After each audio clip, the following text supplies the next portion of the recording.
All right, welcome everybody to another one of our monthly workshops. Today, we're going to do something a little different than we usually do in the past.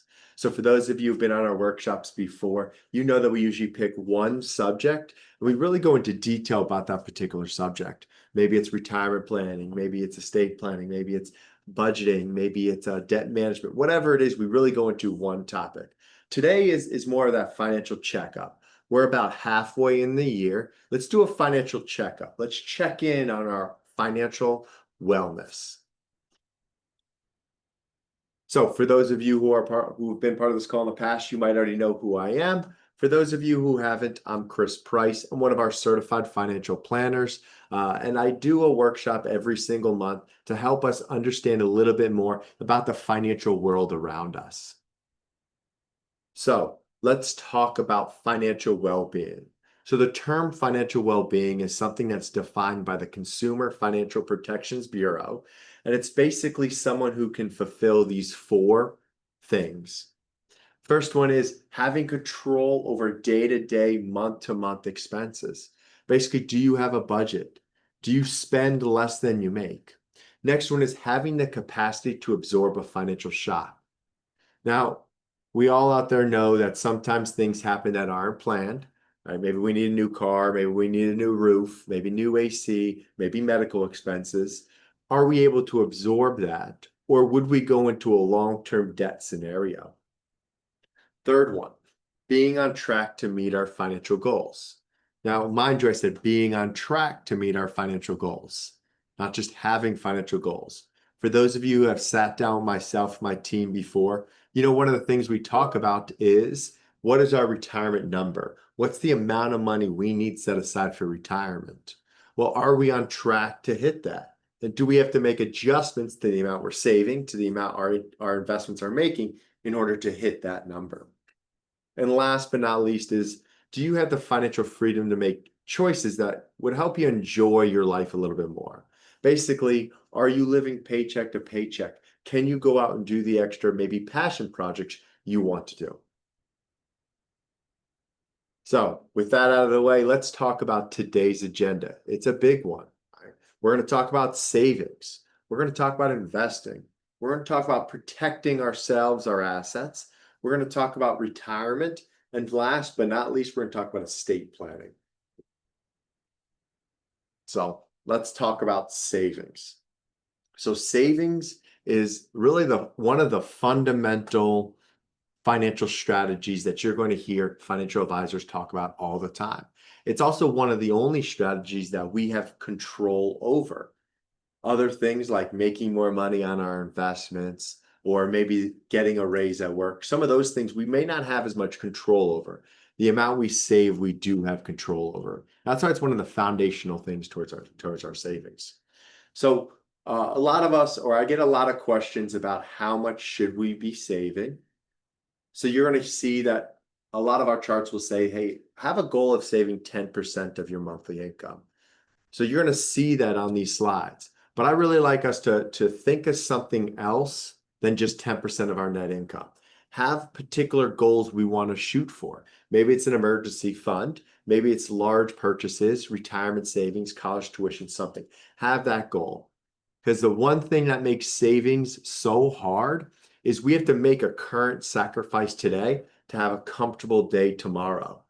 So we need to know that reason that we're making that savings, because we all know how to do it, right? We've all been in scenarios where we want to go on vacation, buy another car, something like that. And we knew when we were going to do it, and we knew how much we needed to save every week, every month to get it done. So we all know how to save. Really, we got to find the goals and the desire to sacrifice today, put that money away, and save for tomorrow. So let's talk about some strategies to help us save. First and foremost, let's make savings part of our monthly budget. Now, for those of you who have sat down with me, for those of you who sat down with any financial advisor, you're going to hear that word budget a lot. But make sure that savings is part of that. One of the things I like to say is make that savings the first priority in your budget. Pay yourself first is an analogy you hear a lot of people hear. We see some things like make consider your savings a fixed expense every month. Maybe it's $100, maybe it's $500, maybe it's $1,000. Make it a consistent amount every month and make it automatic. So maybe it comes automatically out of your checking account to a savings account, to an investment account, to another account. And then every 3 to 6 months, really try to increase that. Right? So we see here, use a combination of income and reducing expenses to reach those goals. And how we do that is, let's say we make a goal that we want to, for the next 3 months, save $100 a month. Well, at 3 months, let's increase that to 150, or let's increase it to 200 and keep increasing that. It'll help us reduce those expenditures that we may not see too much value in it. Now, as we transition into the investment conversation, let's talk a little bit about compound interest. So between you and I, not a big fan of the slide, the way this looks here, but let me explain it to you in the numbers. And as I explain it to you, I want you to think of one thing. And it's something Albert Einstein actually said. Albert Einstein said, compound interest is the most powerful force in the universe. Some powerful stuff there. So when we think of savings, we may think savings can wait. I have plenty of time. And you might be right? I don't know how old you are right now or what your plans are for savings. But when it comes to compound interest, plenty of time is your best friend, right? Starting early is the idea that you want to go with. So in this scenario, we can see two individuals. We see their lifetime from 22 years old all the way up to 70. Now, they both end at about the same dollar amount, right? One ends just above 100,000. The green line ends just below 100,000. But the big difference we could see is the amount they've invested. So if we look at the blue line, we could see that they invested $10,000 when they started this account. Both these people are making the same amount of percentage, 5%, relatively low expenses, but 5%. But anyhow, that blue line, they invested $10,000 when they started at age 22. And by the time this chart is over, they saw that $10,000 grow to about $108,000. The other person started when they were 40 and gave up to $45,000. And we can see that they came just a little bit short. So they gave a significant more money, but they just had less time to do it. So that's really, really important for us to know when we should start savings. One of my mentors in the business would usually say the same thing to me, and maybe it'll work with you, is, the best time to plant a tree was 20 years ago, but the second best time is today. So let's start that tree, let's start that savings today, and let's see where it can grow to tomorrow. All righty, investing. So a little bit more exciting of a conversation than savings, investing. Investing is really putting your money away to work for you, to earn certain interest rates. Now, just like anybody trying to make some extra money, and just like anybody getting a new job, there are risks involved. So we're going to go through a couple different things to help allocate risk towards what's important to you and to what your risk tolerance is. And what does that mean and what does that look like? First and foremost, we need to know, why are we investing? If we're investing for a vacation in 6 months, we should invest different than if we're investing for retirement in 20, 30 years. We need to understand our risk, right? How comfortable are you with risk? And we'll get into detail about that. Then we need to be realistic with your expectations, right? For those of you who sat down with me before, one of the questions I've asked is, what do you expect to make on this investment? And you'll be surprised what I hear. Sometimes I hear really, really low numbers. Sometimes I hear numbers that can only be shown in a headline. And then also, like everyone always says when it comes to investing, plan for the long term. Now, a little behind the curtain piece of advice for that. The reason we say that is historically and statistically speaking, investing longer term has a greater chance of success than short term, but it does depend on your investments. All right.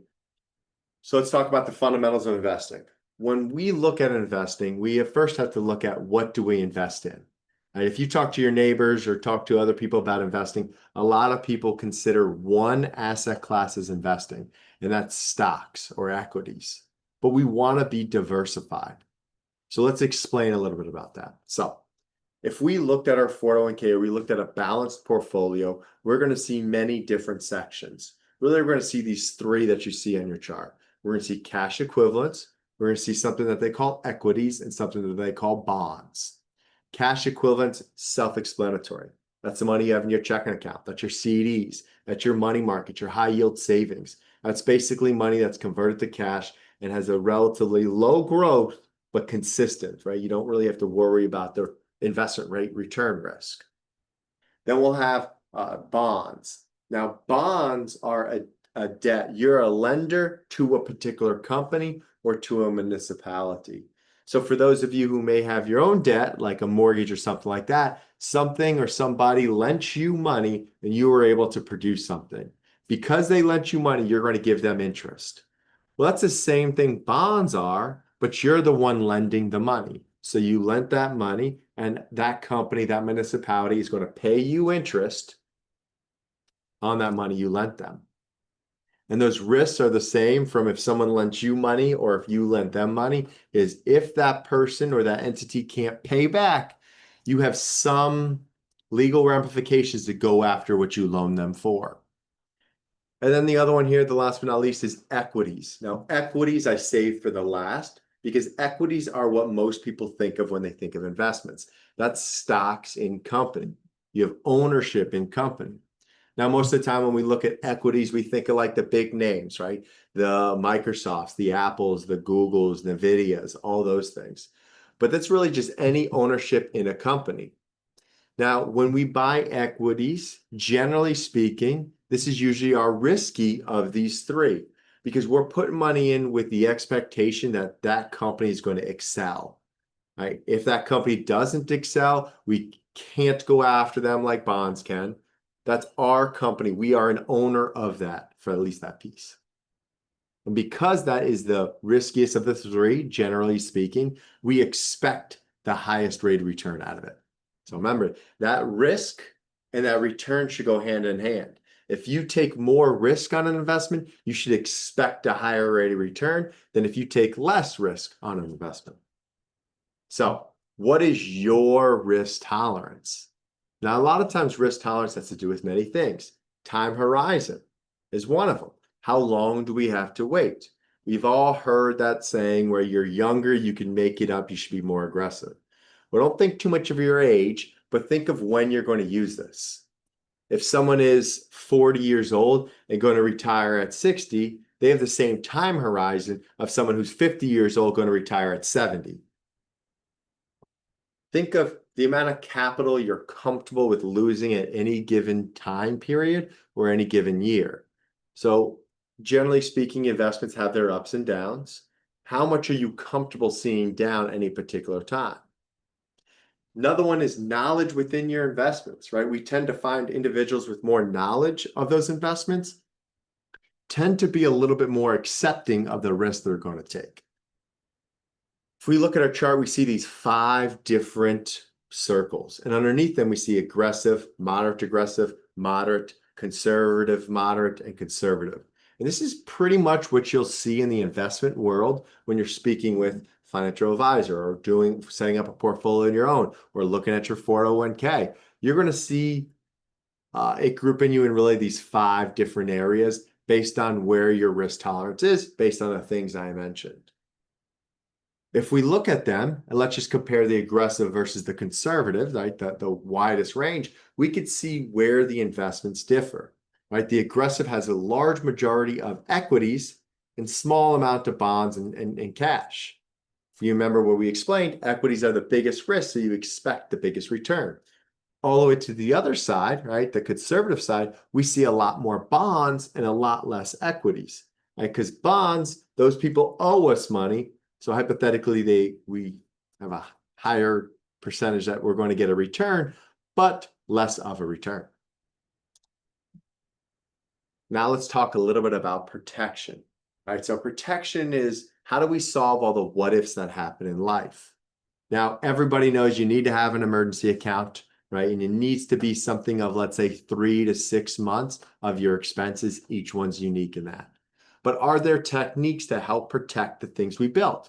And that's really where this section comes into play.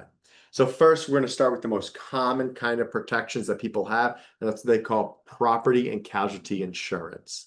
These are all the things that we may hate to pay, and sometimes we have to pay, but we like that we have them when we need them. So we have car, home, personal property, liability, rental insurance. These are the things that protect the assets we built and we buy, right? Car insurance protects us in an accident. Homeowners insurance protects us, God forbid something happened to our home. Renters, same thing for when we're renting. Personal property, a lot of people maybe have insurance on wedding rings or other jewelries. And liability or umbrella protects us against others suing us for some other reason. One of the next most common kinds of protection or insurance would be life insurance. Life insurance provides a level of financial protection against what they call your human life value. The value your family will lose if you can't do what you do anymore, because unfortunately, God forbid, you're no longer here. It's pretty simple kind of insurance. That's why I think it's super popular. There really is two main different kinds. There's term and permanent. To keep everything simple, term insurance is going to be less expensive, but going to have an ending date. Permanent insurance, that shouldn't have an ending date. It's going to be a little bit more expensive. For those of you looking at your insurance, this is definitely something I recommend having one of the professionals look at with you or for you. There's a lot of pluses and negatives when it comes to permanent insurance, just FYI. Next kind, probably one of the least understood and probably one of the least used, but I would argue maybe one of the most important ones to have. And that's what they call disability income insurance.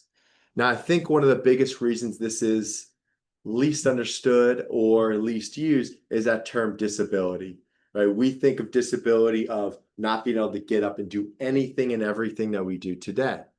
We also think it's very rare. But disability insurance, actually, on the contrary, is the exact opposite. Disability insurance just says we can't do what we're doing at work. Maybe, God forbid, we got into a car accident and we're out for a month or a week or something of that nature. It just says we can't, or maybe we got sick and we were out for 2 months or something. It just says that we can't work due to some kind of incident that happened. And it also is one of the most frequent occurrences in our life. Actually, they say that 1 out of every 3 people will have some kind of disability-related event in their life that causes them to miss an extended amount of time at work. Extended amount of time is 3 months. So the reason I do think that disability insurance is one of the most important for everyone is all that other stuff we spoke about, right? The house, the home, all those stuff that we're insuring. Those are all, every one of them are brought to you because of the income we make. If we lost that income, what happens to all that stuff that we're already protecting? So that's why I would argue that this is probably the most important insurance to have for everybody out there. Because disability insurance is really relevant to you, your job, your age, your requirements, I don't recommend doing it yourself. Definitely look into someone who professionalizes in it. If you do have one on your group plan, that's amazing. Just know what that is. Typically, it's about 60% of your base pay, but that doesn't mean that's what yours is. Typically, it's also taxed. Again, doesn't mean what that's yours is. Individual, you could kind of customize an individual to fit you. You can move it when you move to different jobs. And generally speaking, that benefit that you get is tax-free. So now let's talk about probably the most common goal I get when I sit down with someone, and that's retirement. When we look at retirement, we have to look at a few different things. We got to look at who we're going to be at that time period.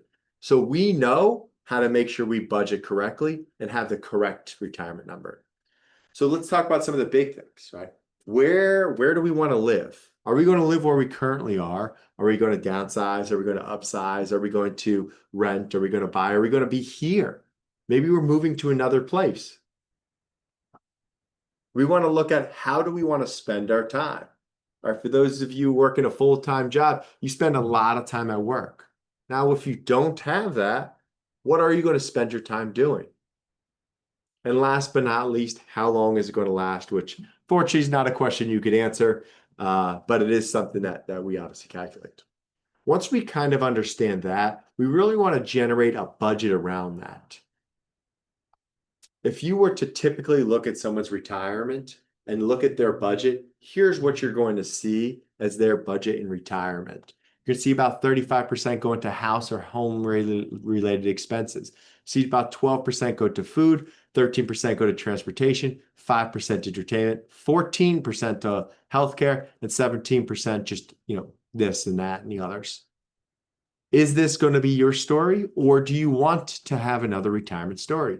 Maybe you want housing to be significantly lower because you want to be debt free. So point I'm making is, although this is typical, understanding what your retirement budget is going to be is going to help you plan correctly for the goals that you want to achieve. Once we understand that, our goal is to find out what is the retirement income we're going to have.